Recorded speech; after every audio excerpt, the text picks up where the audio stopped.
وہ ہاتھ بہت انمول ہوتے ہیں جو آپ کو اس وقت سنبھالیں جب آپ ٹوٹ کر بکھر رہے ہوتے ہیں۔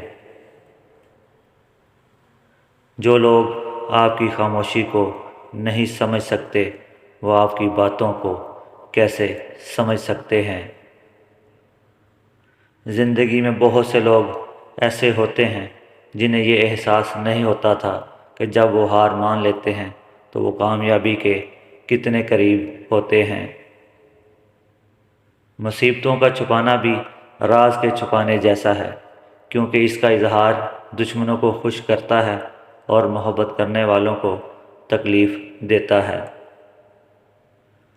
اپنے آپ پر شک کرنا چھوڑ دیں، سخت محنت کریں اور اسے انجام دیں۔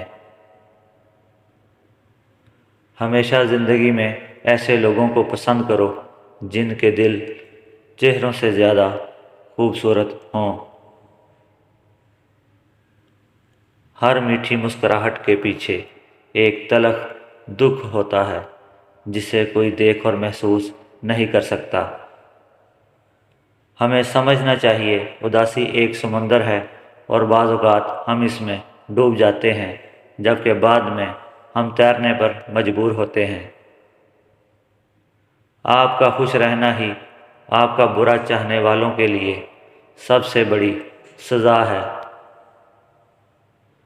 مضبوط بنو مگر بدتمیز نہ بنو، مہربان بنو لیکن کمزور نہ بنو، عاجز بنو لیکن ڈرپوک نہ بنو، شکر گزار بنو مگر ناشکرا نہیں۔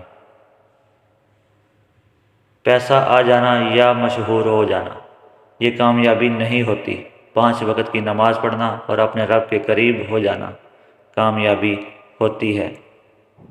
بچوں کو جب آپ مارتے ہیں تو اس کا مطلب پتہ کیا ہے؟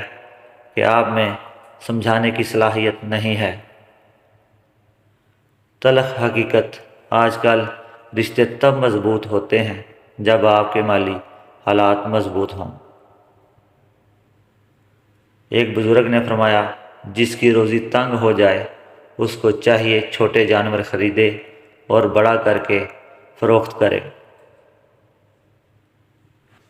یاد رکھیں، لوگ اگر آپ کو اچھا سمجھتے ہیں تو آپ پر اللہ کے ڈالے ہوئے پردے کی وجہ سے ہی اچھا سمجھتے ہیں۔